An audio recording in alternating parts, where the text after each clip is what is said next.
aos questionamentos da bancada do Primeira Mão, para que você, ouvinte, eleitor da região, né, possa, né, fazer o seu juízo de valor a respeito do pré-candidato Val Andrade. Lembrando que existem regras nessa entrevista, né, nós entrevistadores teremos 30 segundos para formular as perguntas, o entrevistado vai ter tempo livre para responder as perguntas. Por ordem, nós faremos a pergunta sobre saúde, o tema saúde, infraestrutura, economia, segurança e educação. Lembrando que nós não podemos repetir o tema das perguntas. Então, se o primeiro entrevistador fazer uma pergunta sobre saúde, por exemplo, o próximo terá que fazer sobre infraestrutura, o outro sobre economia e assim sucessivamente até retornar ao início. Bom dia, Val Andrade. Bom dia, Caio. Bom dia, Luciano Reis. Bom dia, Gomes. E bom dia também ao Chico Reis e todos ouvintes da Ouro Negro FM e também da Rádio 2 de Julho. Bom, primeiramente queria agradecer sua presença aqui no programa Primeira Mão. A gente está disponibilizando espaço para que você possa expor suas ideias. E a gente começa falando sobre saúde, o primeiro tema, saúde, né? Nós tivemos aí um problema, Val, com a questão do Hospital Regional Dantas Bião, né? Saiu a IBDH, o governo do estado assumiu a gerência do hospital, mas até agora nada mudou. A gente tem recebido muitas reclamações a respeito do Hospital Regional Dantas Bião. Você eleito, né? O que você vai fazer para que se mude isso, né? Pelo que parece, a questão não foi a privatização, é alguma outra coisa que está atrelado ou não. Qual a sua ideia a respeito do Hospital Regional Dantas Bião, a saúde do estado aqui na região? Ok, Caio. Em relação à saúde, nós podemos determinar o seguinte. Primeiro, nós já conhecemos a problemática que causa o congestionamento, que causa a falta do atendimento dentro do Hospital Regional Dantas Bião. Primeiro é o sufoco, a questão a demanda em relação a ser um hospital regional e que atende não só um município, mas vários municípios da região, cerca de 23, salvo engano. E o que é que acontece? Quando esses municípios deixam de dar à sua população o atendimento básico e o médio, de baixa e média complexidade, o que é que vai acontecer? O hospital regional, que é o hospital que foi construído com o efeito de alta complexidade, ele vai passar a ter que atender a demanda, não só dele, mas a demanda de baixa e também de média. Quando os municípios deixam de dar o suporte, obviamente que haverá um enclausuramento dentro do quadro do Hospital Regional Dantas Bião, já que estamos falando dessa região. O que é que acontece? Quando nós detectamos isso, qual é a solução da problemática? O papel de um deputado estadual é fiscalizar os convênios, fiscalizar as verbas destinadas do estado, principalmente, para o município. Então, haverá sim, nós temos já uma equipe de analistas, certo? Já temos analistas técnicos e que também tem, eu hoje sei, centavo por centavo, do que entra nas prefeituras municipais. Eu tenho toda uma estratégia de ganhos e gastos de prefeituras. Aqui mesmo em Alagoas nós temos, da prefeitura aqui, coisas que nem, eu digo aqui até, se for para falar, nem o prefeito sabe. Mas nós temos esse controle. O que é que acontece? Diante desse controle, Caio Pimenta, as pessoas deixam de ser atendidas na unidade de saúde, por não ter uma policlínica, por não ter uma UBS que atenda em tempos oportunos, não tem uma unidade de pronto atendimento. Nós temos na região de Alagoinhas o projeto de 2 UPAs. Se essas 2 UPAs tivessem sido construídas pelos seus gestores, não estou falando de um só não estou falando do atual só não, estou falando do que passou também. Porque o projeto não é novo, o projeto não é dessa gestão.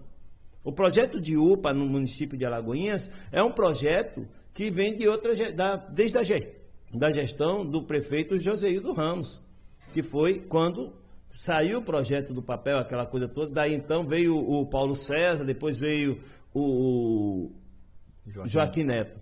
Então o que é que acontece? Quando isso não foi feito, quando esse dever de casa não é feito, obviamente que depois de 4 horas da tarde, vou dizer depois de 4, para não ser cruel, porque hoje em Alagoinhas, depois de 3 horas da tarde, as pessoas não têm atendimento médico, ou seja, tem o dia do médico atender, aí vem aquela questão de regulação, aquela questão de tal, e a pessoa que sentiu um problema naquele momento, ele não tem um atendimento básico e nem o médico, porque ele vai depender se vai ter médico na unidade de saúde, se não tiver, obviamente que ele não vai ser atendido. Então, dentro disso, nós vamos buscar fiscalizar e cobrar que essas unidades ou uma policlínica, se fala muito de maternidade, de hospital, de tal, mas desde quando você não fez o mínimo, você vai fazer coisas sonhadoras, para mim se torna uma utopia, Caio, porque, por exemplo, nós tivemos aqui o projeto Hospital do Câncer. Cadê o Hospital do Câncer? Não tem. A UPA, a Santa Terezinha tem UPA? Não tem UPA, porque não tem funcionamento 24 horas, não funciona durante a noite. Então o povo durante a noite, quando sente qualquer coisa, vai para onde? Final de semana, as pessoas ficam doentes, vão para onde? Então eu não quero aqui ser cruel e dizer o Estado é culpado. Os municípios, os prefeitos, as prefeituras também têm culpa. Por quê? Tem que saber qual é a cidade que os médicos estão atendendo, porque tem coisas que às vezes a demanda não há necessidade de um hospital, mas às vezes a pessoa, pela falta de informação, vai para onde? Ah, não, vou direto para o Hospital Regional Doutor Bião. Meu filho teve um problema no braço.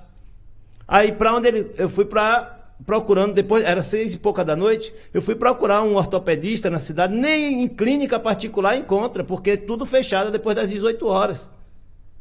Então qual era a solução? Hospital Regional Dantas Bião. Aí eu fui para o Hospital Regional Dantas Bião. Quando eu cheguei no Hospital Regional Dantas Bião, por volta de 6h30, fui atendido, fiz a triagem. Depois da triagem, o que foi que aconteceu? Fiquei esperando. Quando passou quase 2 horas eu ali esperando, eu não aguentei mais, fui procurar saber se tinha um médico na casa. Tinha um médico, tinha um ortopedista na casa. Mas o ortopedista tinha chegado de outro plantão e estava descansando. No horário de expediente, no horário de atendimento. Quando eu descobri isso, aí eu pirei. E quantos outros médicos não chegam de outros plantões? Então, hoje, infelizmente, o problema no Brasil não são as leis. Lei tem demais. O problema no Brasil é fiscalização. E como eleito, se chegar a ser candidato, porque no momento eu sou pré-candidato, ainda tem um processo em andamento, mas graças a Deus estamos bem, caminhando corretamente. Mas o que é que acontece? Diante disso, de primeira mão, o que eu vou garantir? Eu não serei um cara de gabinete. Eu serei um cara que estará enfrentando os problemas e fazendo que eu nunca vi um deputado em Alagoinhas, do tempo que eu resido em Alagoinhas, desde 2002, fazer esse papel. De estar em um hospital, dentro do hospital, observando o prontuário, os plantões, qual médico está atendendo, se esse médico está no plantão, se ele assinou a ficha, o prontuário e não está na casa, porque isso acontece muito. Então, o papel de um legislador estadual é esse, nesse sentido. E eu irei fazê-lo de forma coerente, de forma técnica e de forma exaustiva. Por que exaustiva? Porque eu sei que não é fácil você cobrar, porque no Brasil é o Brasil do jeitinho brasileiro. A população em si, não só os políticos, mas a população em si acostumou com esse jeitinho brasileiro. O ganha fácil. Infelizmente, Caio, nós temos esse problema. Porque as pessoas querem benefícios, mas não querem cumprir seus deveres. Eu quero tal coisa, mas eu não quero. Por exemplo, muitas pessoas estão, enquanto pessoas na rua dizem assim, eu não vou votar, eu não voto porque, eu vou votar para quê? No momento, no Brasil, o voto é um dever. para que você tenha o quê? Direitos. E você poder cobrar os seus direitos. Então, começa por aí. Quando você não escolhe, quando você não vota, você vai ter que ficar à mercê daqueles que escolheram. E quem escolheu, escolheu por você e por ele. Porque 4 anos você vai ter que viver aquilo ali, querendo ou não. Porque você não deu sua opinião. Então eu penso dessa maneira, Caio. Bom, o segundo tema é infraestrutura. O Chico Reis pergunta. Eu quero lembrar a população Caio, que a gente... Pois não, Gomes? eu fiz um acordo aqui com o nosso decano Chico Reis e por eu ser mais jovem hoje, ele vai me privilegiar e vai me ceder a vez de fazer a pergunta do segundo tema. Pronto, então infraestrutura com José Gomes, deixa eu anotar aqui. Infraestrutura José Gomes pergunta para o pré-candidato Val Andrade, PSC. Lembrando que nós estamos sendo transmitidos para mais de 80 municípios através da Rádio Ouro Negro FM 100,5, pela internet, pela Rádio Web 2 de julho. Pode fazer a pergunta, Gomes. Val Menezes, bom dia, seja bem-vindo. Mas não troca o nome. Felicidades na sua nova empreitada. Veja bem, a nossa pergunta é sobre infraestrutura, o Caio já falou aí o tema, ela poderia se encaixar também na questão da saúde, porque é sobre saneamento. A Lagoinhas possui um índice de reservação de água dos mais baixos do país, né? O que, de certa forma, Val, ajuda a onerar a autarquia em um dos seus maiores insumos, que é a energia, não é? Que tem um dos maiores pesos na composição da tarifa de água. Embora o candidato tenha a responsabilidade com todo o Estado, né? E o Estado possua uma empresa de saneamento que é a Embasa, como o senhor pretende, dentro da sua linha de ação, direcionar o seu mandato para trabalhar a questão do armazenamento de água na cidade de Alagoinhas? Seria com a disposição de transferir a autarquia para a companhia estadual, a Embasa, ou de outra forma? Aí, bom dia, Gomes. Olha só, a complexidade hoje da água, inclusive as pessoas me encontram na rua e dizem assim: Val, nós estamos pagando muito caro, a água hoje tem hora que fica mais cara do que a energia.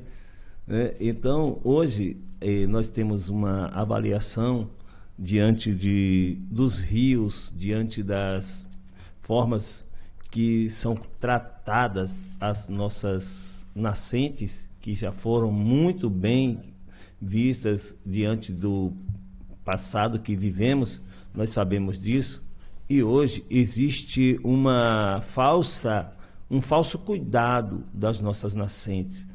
Inclusive, eu moro no Marechal Floriano e por ali, acima um pouco, tem a nascente do Rio Catu. Você vai acompanhar aquilo ali, eu acompanho aquilo ali, vejo a trajetória, o lugar onde ela nasce, e vou vendo logo depois o retrocesso do rio em um esgoto público, um esgoto onde tudo é jogado. Quando se trata da água, hoje existe uma avaliação que deve ser feita em relação ao SAAI. A autarquia hoje, ela tem buscado e gerido muitos ganhos ao município no sentido financeiro. Ela diz que é falente, mas ninguém quer largar, como diz a história, ninguém quer largar a vaquinha que dá leite. Se ela não tivesse dando leite, como muitos dizem, ela estaria sendo abandonada, né? Mas quando você vê o povo agarrando, não, é aquele amor que diz que é aquele amor pela coisa que é do município, não sei o que, aquela coisa toda, você vê uma certa prisão de determinadas pessoas que poderiam estar trabalhando de uma forma mais gradual para o povo de uma forma geral. E hoje eu acredito que pode se pensar sim em uma renovação no SAAI, tanto na forma de trabalhar, tecnicamente falando. Não sou um expert no assunto, você é muito mais do que eu. E quando a gente fala da questão da burocratização, você sabe que a burocracia é muito grande em torno disso. Se você quiser fazer essas mudanças aí, você vai ter que enfrentar um sistema E o problema é esse, é enfrentar o sistema.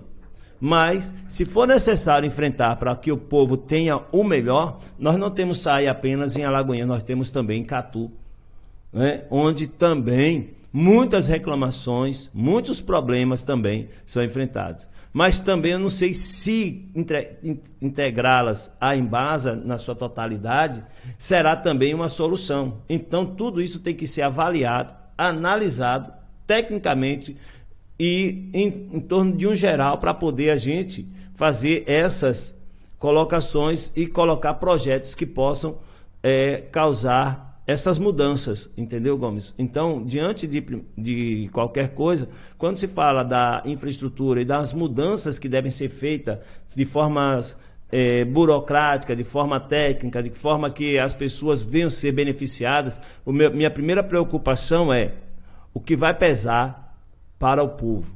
Tem que ser colocado na balança entre o melhor e o pior. Botar na balança e o que pesa, esse sim é o que nós vamos estar indo para cima, com toda certeza, para buscar aí as melhorias para a população. Bom, o terceiro tema, economia. Chico Reis pergunta. Bom dia, senhor Val Andrade, bom dia, seja bem-vindo, muito boa sorte para o senhor na sua campanha. Certamente teremos mais um dos nossos representantes para defender os interesses de Alagoinhas. A epidemia se abateu impiedosamente sobre o universo. Mas, como nós tratamos do nosso universo aqui, que é a Bahia e que é Alagoinhas especialmente, o que eu gostaria de saber é o senhor, como parlamentar, que trabalho o senhor poderia desenvolver como parlamentar, já que a economia sofreu uma retração muito grande e nós perdemos uma série de empregos, né? Perdemos vidas, perdemos emprego, perdemos alegria, perdemos alento. Mas que maneira o seu mandato contribuiria para que nós voltássemos a ter uma atividade econômica novamente acesa que possibilitasse a formação de novos empregos em nossa cidade? Novamente, boa sorte. Obrigado, Chico. E, assim, dentro do campo da nossa economia, nós primeiro iremos priorizar como uma das minhas bases a educação, dos meus pilares, das bandeiras que estarei levantando, saúde, educação e também a questão da segurança. Nós iremos fazer de tudo para que os jovens e as pessoas possam ser capacitadas. Primeiro, capacitação, para que estas possam concorrer no mercado de trabalho para fazer as funções que qualquer empresa venha buscar dentro dos campos e das cidades às quais nós estivermos atuando. Sabemos que a Bahia tem 417 municípios e nós não vamos estar nos 417 municípios, né? Então, diante disso, nós estaremos pontuando junto aos colegas, aos pares que estiverem nos outros demais municípios que nós não pudermos chegar, mas que possa também ter ideias que cause impacto primeiro na capacitação, para daí então nós buscarmos os recursos e as empresas através do governo federal, através das parcerias, através de pessoas que têm empresas. Nós hoje, por exemplo, nós temos uma amplidão no mercado comercial de Alagoinhas.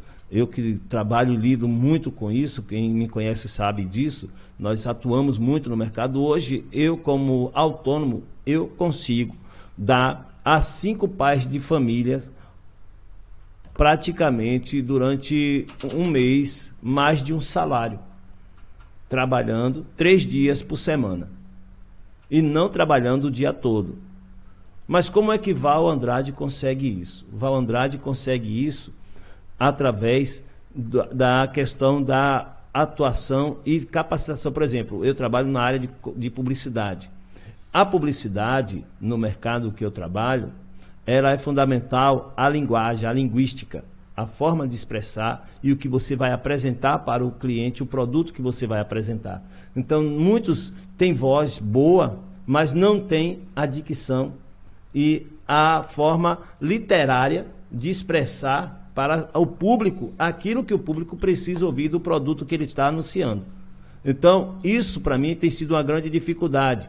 E alguns que nós temos treinado dentro dessa área, hoje, que fazem o trabalho e atuam comigo, tiveram essa capacitação e ouvem as minhas instruções dentro daquilo que eu conheço, trabalhando no ramo desde 1999, no ramo da publicidade. Então, a gente vem mostrando para eles que eles precisam ter. Eu conheci um rapaz que tem uma voz excelente, a voz de locutor, como diz a história. Mas, em compensação, o português é uma tragédia. E uma coisa que eu fico pasmo é quando vejo uma pessoa, eu fico indignado, é o atropelo da língua portuguesa. Quando eu vejo a pessoa atropelar a língua portuguesa em qualquer coisa, até no vício de linguagem, porque existe a questão do vício de linguagem, que nós sabemos, por exemplo, o baiano fala de um oxente, o pernambucano vem de outra forma. Então, quando você não tem essa capacitação, Chico, você vai ficar na pendência. Então, quando as empresas vêm, ela não vai empregar o público local. Ela vai trazer o público que atenda a demanda dela. Então, acho que para mim seria fundamental hoje trabalhar nessa área de capacitação com o público local das cidades onde nós estivermos trazendo. Empresas, nós temos contato com várias empresas, vários empresários, com várias pessoas para poder trazê-las. Inclusive, eu estive no Rio Grande do Norte, quando a Dori, porque eu sou potiguar, então, quando a Dori teve aquele problema todo, aquela questão toda, inclusive nós fizemos um vídeo falando sobre a questão do terreno, aquela polêmica toda e tal. Então, diante disso tudo, nós temos como chegar, e principalmente como parlamentar, você vai ter uma liberdade maior. Imagine eu como um comunicador, cheguei. Imagine como parlamentar para chegar em determinadas empresas e indústrias para poder beneficiar a nossa região. Bom, próximo tema, segurança, pergunta ao Luciano Reis. Quer dizer, caiu direitinho, hein? Caiu direito. Val Andrade, um abraço para você, pré-candidato a deputado estadual pelo PSC. Caso você seja aprovado nas convenções e posteriormente nas urnas, no mês de outubro, o que o deputado estadual Val Andrade terá de projetos para investimento e melhorias na segurança pública em Alagoinhas e demais municípios da região?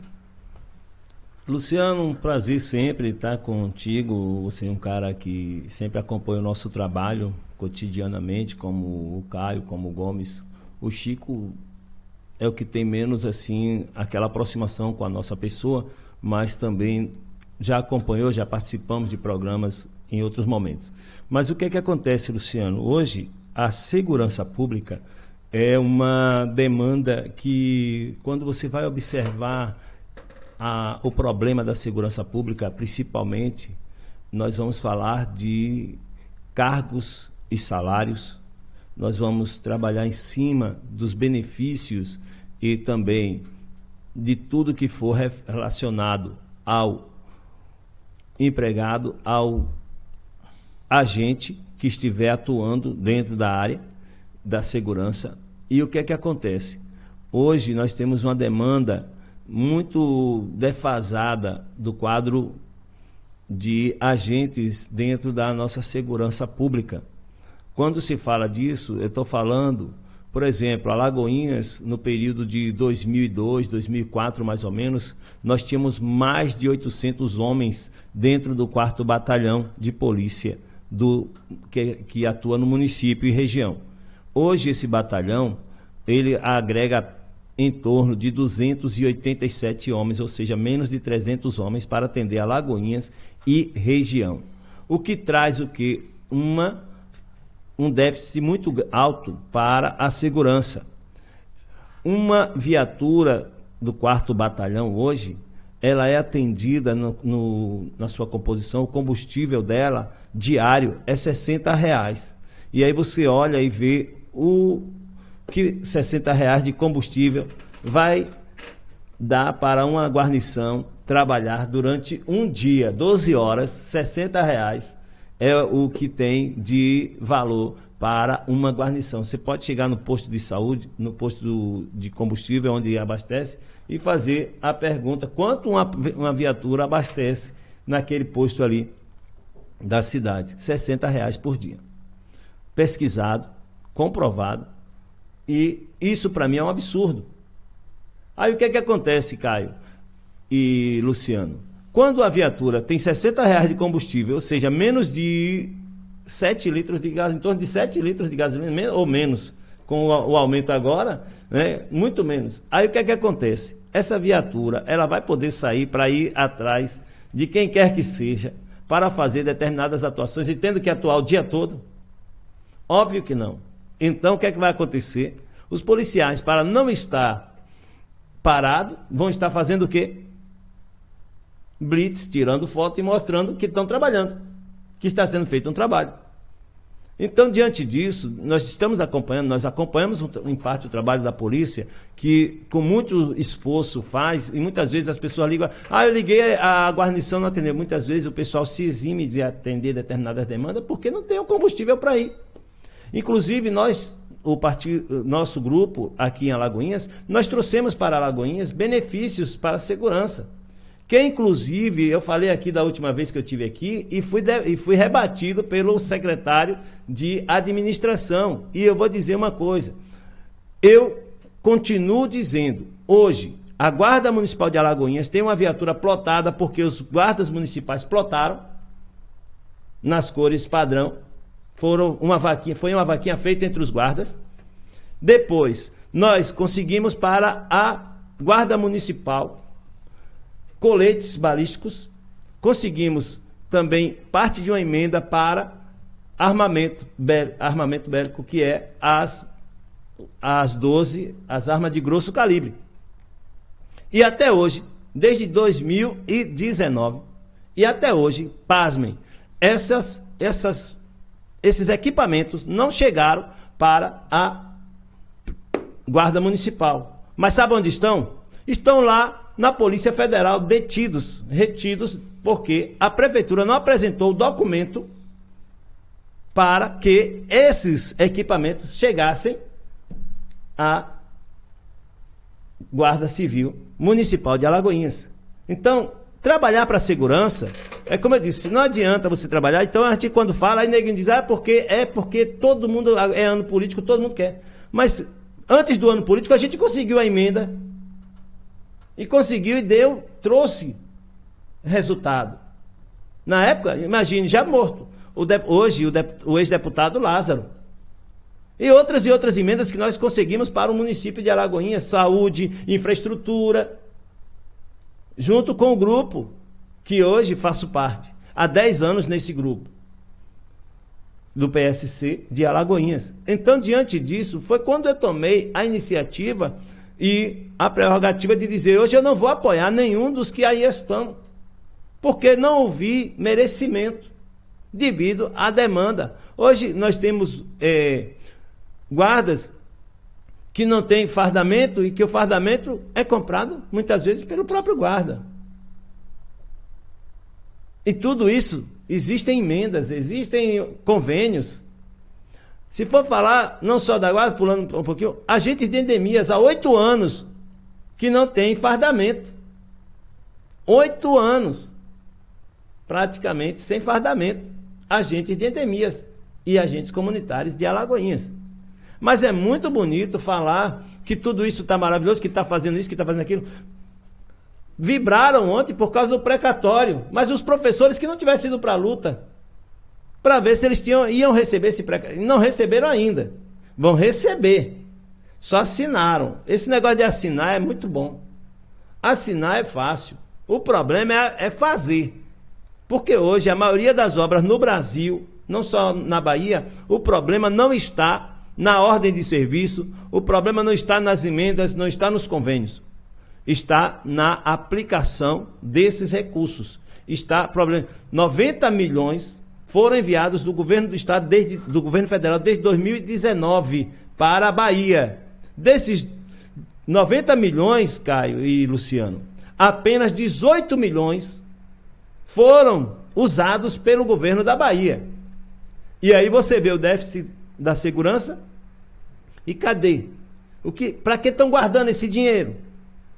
Se o povo precisa da segurança, se segurança é prioridade, se não tiver segurança, o que é que vai acontecer? A bandidagem vai proliferar, vai fazer os investimentos que eles estão fazendo. Tem comunidades na Bahia, que eu já cheguei, que o povo venera o bandido porque o bandido da cesta básica, porque o bandido da segurança, que ninguém pode assaltar naquela área, porque o bandido, o grupo que comanda ali, ele deixa a população segura, que ele está dando segurança. Por quê? Porque o Estado não está dando a segurança que deveria dar. Então, quando eu estou falando isso aqui, eu não estou dando legalidade e dizendo que o bandido está sendo bom, não. Porque eles estão fazendo isso porque eles entendem que a população vai proteger eles também na hora que eles precisam. Que eles precisarem, na hora de uma atuação da polícia, a população vai dizer, não faça isso com ele, não mate ele. Aí vem aquela questão dos vídeos, vem a questão das falas e da demanda contra a polícia, porque essa é uma prática corriqueira. Mas quando o Estado é omisso, se omite a dar ao povo aquilo que o povo precisa, obviamente alguém vai apresentar, alguém vai dar. E esse alguém, infelizmente, tem sido as facções, os grupos de bandidos que atuam em determinadas regiões. Então, quando você partir para cima, buscar e fiscalizar, porque eu não posso deixar de falar disso, da fiscalização, da cobrança que vai ser feita, porque quando você partir para cima, se abrir sindicância, abrir CPI, você vai investigar. Não, tudo é difícil, a gente sabe que é difícil, uma andorinha só não faz verão, mas nós precisamos de homens e mulheres, independente de qualquer que seja o partido. Eu entendo o seguinte, quando você parte e você chega lá, você vai chegar pelo povo e para o povo, e não por si, nem pelo próprio partido, mas pelo povo. Você vai ter que atuar como uma voz da população que clama e pede socorro. Deixa eu mandar um abraço aqui para o Roberto, o professor Gleides, o Maxwell está acompanhando, o Hilton Ribeiro, subprocurador, Picolé, o Adelson Ui, o Roberto Andrade, também acompanhando o programa Primeira Mão. O próximo tema é educação. Você já falou aí sobre essa questão dos precatórios. Alagoinhas é um dos poucos municípios, né, que tem pago os precatórios, pelo menos já destinou a documentação, agora é a Justiça homologar, e também o piso do magistério, 33% que já foi pago. Agora o governo do estado realmente está reticente em conceder esses direitos. Ainda soma-se aí a URV, que desde 94 era para ser pago e não foi paga, né? E os professores e servidores da educação do estado estão apreensivos. O senhor, como deputado estadual, né, o que é que o senhor pretende fazer, né, para tentar desengavetar essa série aí de direitos que até agora não são destinados a quem lhe é de direito? Mobilizar o quadro profissional, os professores, que é a categoria que vai correr atrás junto, e fortalecer o movimento deles, para que o governo do estado entenda que direito é direito e dever é dever. É direito do professor, é direito do profissional que trabalhou ter aquilo que lhe faz jus. E é obrigação do Estado, porque o dinheiro não é do governador, o dinheiro não é do parlamentar, o dinheiro não é do presidente. São recursos que chegaram por intermédio do próprio povo, para que o povo tenha aquilo que lhe apraz. Para que tenhamos uma boa educação, precisamos ter bons profissionais e profissionais bem pagos. Eu costumo dizer e repito, hoje, eu tenho sobrinhas hoje que são pedagogas, eu tenho pessoas da minha família que é professor, eu tenho um professor de filosofia, de faculdade, como meu tio, que é no Rio Grande do Norte, está terminando uma das faculdades também, e outros que fazem também hoje e exercem a profissão na pedagogia. Então, o que é que acontece, Caio? Se esses profissionais estudam tanto para poder dar ao aluno, à criança, ao adolescente, ao jovem e todos aqueles que estudam o melhor conteúdo, obviamente que eles também precisam ser ressarcidos nos seus benefícios. Eles precisam ter os seus benefícios de forma gradual, sem precisar apelação. Eu acho que é muito justo o trabalhador, aquele que trabalhou, ter o seu salário. E o seu salário de forma como deve ser dada, cada um dentro do seu nível, receber aquilo que lhe é provido.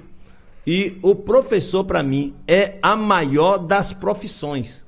Por que a maior das profissões? Porque é ela que alimenta todas as outras profissões. É ela que estrutura todas as outras profissões. É ela que dá o respaldo para todas as outras profissões. Porque quem não passou por um professor? Eu, para estar aqui, passei por vários professores. E professores que eu amei. Que eu tenho lembrança, desde o pré-primário, como eu estudei na minha época, minha primeira professora, que hoje está bem velhinha, Pro Lucinha, numa escola particular na época, a escola Maria Eulina, em Feira de Santana, que nem existe mais, mas essa professora era aquela que na época puxava a minha orelha. Eu não tenho desprazer nenhum em dizer que amar, na época eu ficava... Claro que ele não ia dizer que gostava, mas hoje aqueles puxões de orelha serviram para a minha educação, serviram para me mostrar da forma que era naquela época a situação que eu deveria estar e que eu estou hoje. E hoje eu ensino os meus filhos a respeitar os professores. Eu tenho um filho de 26 anos formado em engenharia de produção, eu tenho uma filha de 23 anos fazendo técnica de enfermagem, eu tenho um de 16 anos que está no ensino fundamental, porque com essa questão da pandemia parou e ficou aquela coisa toda. O Estado não ofereceu, Caio, o ensino que deveria ensinar. Tantos meios que há hoje na tecnologia para se instruir as pessoas. Quem não faz faculdade é à distância. Para saber que era muito simples, hoje, o ensino público não ter parado. Uma estrutura que não é tão complicada e que poderia ter sido feita e amenizado o tempo. Agora, simplesmente passar por passar.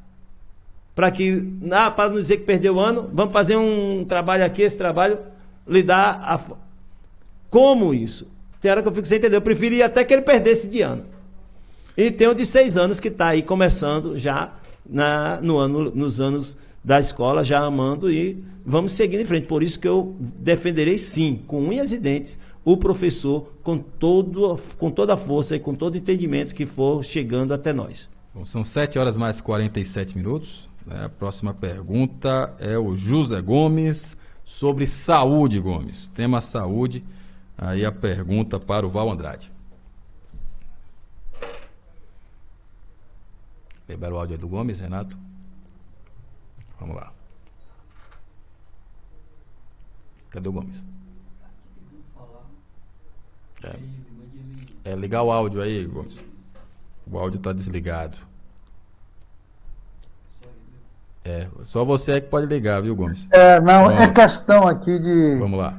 Entre a cadeira e a máquina, de vez em quando, isso acontece. Na área da saúde, Val, nós não vamos nos ater diretamente à cidade de Alagoinhas, porque é importante que nós pensemos do ponto de vista de Estado, porque o reflexo pode também vir para Alagoinhas. Já foi abordada aí as dificuldades do Hospital Dantas Bião, né, porque saúde, educação, né, algumas atividades do ponto de vista constitucional é dever do Estado, direito do cidadão. Claro que o cidadão também tem responsabilidade sobre isso. E, normalmente, o sistema de saúde estadual, estamos falando a nível de Estado por conta de governo, o sistema de saúde enfrenta algumas dificuldades porque, naturalmente e normalmente, o governo do Estado, em vários aspectos, não tem cumprido com a sua função,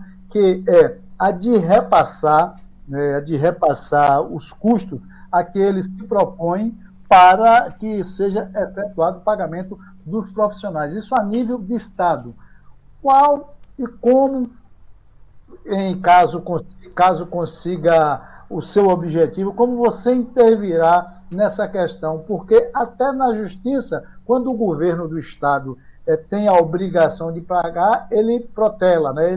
Ele joga um pouco mais para frente. E quando ele vence, ele faz muita publicidade, quando na Justiça ele tem um parecer favorável para ele. Então, como você trabalhar para desmistificar isso e, do ponto de vista também legal, fazer com que o governo possa cumprir com esse papel importante, já que hoje ele é um dos descumpridores e a saúde do Estado tem dificuldade por conta disso? Uma das maiores brigas hoje no Brasil trata-se da justiça. Caio, você é muito mais conhecedor do que eu do assunto, mas feliz é o cidadão quando ele ganha determinada causa. O problema, muitas vezes, está no cumprimento daquela determinada causa. O cumprimento, e hoje, nossa justiça, infelizmente, tem passado por vários devaneios, por várias desestruturação. Nós tivemos na Bahia a Operação Faroeste, que trouxe o conhecimento de vários promotores, de vários juízes, pessoas que eram para estar cumprindo a lei, era para estar fazendo a lei andar de forma coerente e de forma digna, e estavam burlando a lei, estavam usufruindo do benefício daqueles mandatos e também diante das demandas que chegavam até eles.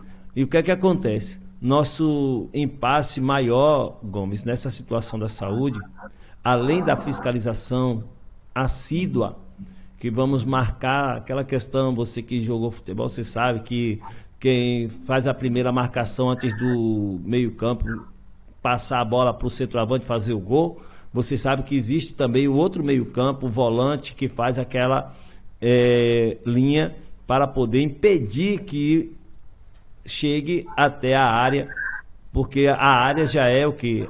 O zagueiro e o goleiro, que vai fazer aí, por último, se for o caso, impedir o gol. Então, diante disso, nós vamos estar fazendo, sim, esse meio de campo com força, buscando pares que possam também intermediar junto conosco ações dentro da justiça e fiscalizar também, cobrar. Sabemos que os três poderes são distintos, que estarão dentro dos seus pareceres, e cada uma fazendo a sua parte, mas não impedirá de forma alguma. Graças a Deus eu sempre tive uma boa convivência com as pessoas, mesmo estando no meu corre-corre, às vezes criticando, falando, mas eu nunca tive desapego ou desafeto diante das minhas cobranças. Por quê? Porque eu faço todas elas respaldadas dentro da responsabilidade do compromisso de pessoa pública e não de do pessoal. Não vou para o lado pessoal. Então nós vamos estar indo nessa mesma linha, por diálogo, para poder trazer, intermediando também os melhores pontos para nossa saúde, para que a nossa população e, de uma forma geral, o governo também possa cumprir as demandas que lhe é cabida. Bom, são 7 horas mais 52 minutos, já estamos chegando ao fim aqui, agradecendo desde já a sua presença aqui, Val, e a sua disponibilidade de responder as nossas perguntas. Eu deixo você à vontade aí para suas considerações finais. Ok, Caio, eu que agradeço, e mais uma vez eu repito, falei isso no News em Foco e vou falar aqui novamente na Ouro Negro, através da sua pessoa, o meu respeito ao profissional, a pessoa que se prontificou, porque em momentos que outras emissoras tiveram o desprazer de mostrar para as pessoas o que nós temos dentro da política local e a nível estadual, dando prioridade apenas a quem tem determinado poder aquisitivo ou por anseios de valores, mas nós não temos problema nenhum em estar em nenhuma emissora para falar e expor as nossas ideias e também receber também do público e até mesmo da própria imprensa mais ideias e adicioná-las ao nosso futuro mandato, se assim for, podemos falar dessa forma, para poder agregá-las e poder construir uma sociedade melhor. Então isso aí para mim não tem preço, Caio.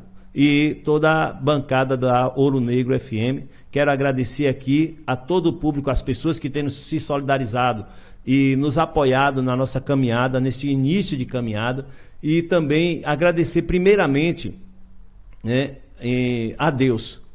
Tudo só acontece por causa dele. Todas as coisas, sejam boas ou ruins, a Bíblia diz que tudo contribui para o bem daqueles que amam a Deus. Não importa, algumas coisas às vezes nós perdemos para adquirir a sabedoria, o conhecimento e poder ter força para instruir outras pessoas no futuro. Então eu sou grato primeiro a Deus e a vocês que abriram esse espaço em primeira mão. No primeira mão, passando de outras emissoras. Então, quero aqui expor meu agradecimento e sempre que possível também e for solicitado, estarei à disposição de vocês também. Bom, Val, os nossos agradecimentos pelos elogios, né? A gente está aqui justamente para oferecer à população, ao eleitor, né, a oportunidade de ouvir. A gente sabe que é uma briga danada, horário eleitoral, gratuito, aquela coisa toda, muito candidato, que é tal, mas a gente quer aqui facilitar a vida do eleitor para que ele possa fazer o melhor juízo de valor na hora de votar, viu? Parabéns pela sua entrevista. Amanhã a gente recebe aqui a pré-candidata pelo